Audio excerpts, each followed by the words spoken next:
Yeah, that's right second now. that kid. But, you know, the fascinating thing about this race is if you look back 5 months ago, the race, and we've spent $1 billion has been spent. We're about to have 3 debates, a fourth if you consider the vice presidential debate.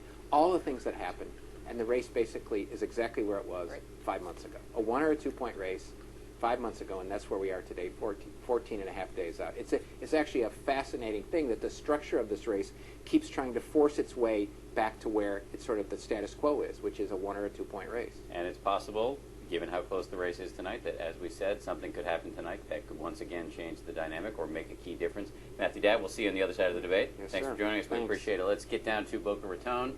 And even though the debate has not begun, the spinning has.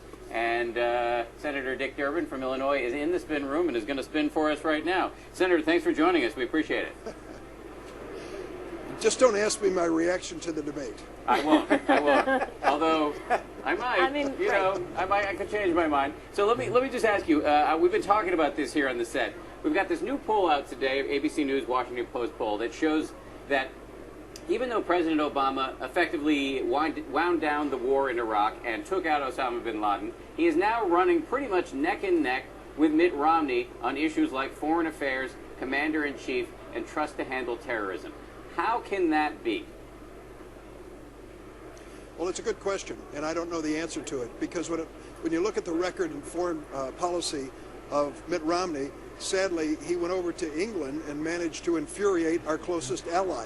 Then he went to Israel, another close ally, for a fundraising luncheon. He doesn't exactly have a distinguished record when it comes to diplomacy and foreign affairs. But the American voters may be listening to this debate to draw their conclusions. Senator Durbin, one topic we know that we're going to hear about is what is America's role in the world? What's its proper role? And I'm curious to get your take on what you see as the differences between the president on this and Mitt Romney. Well, I think there's a significant difference. Compare the last 8 years under George W. Bush. We were engaged in 2 wars, in Iraq and Afghanistan.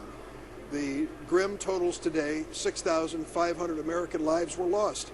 Trillions of dollars were spent, added to our national debt.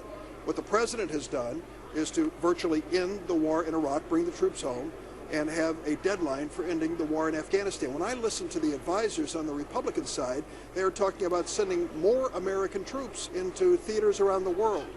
Don't lead from behind. Be assertive. Let's go to Syria. Let's go to Iran. Let's go to Libya. You know, I have to remind my colleagues on the Republican side, it's a lot easier to get in a war than it is to get out of one.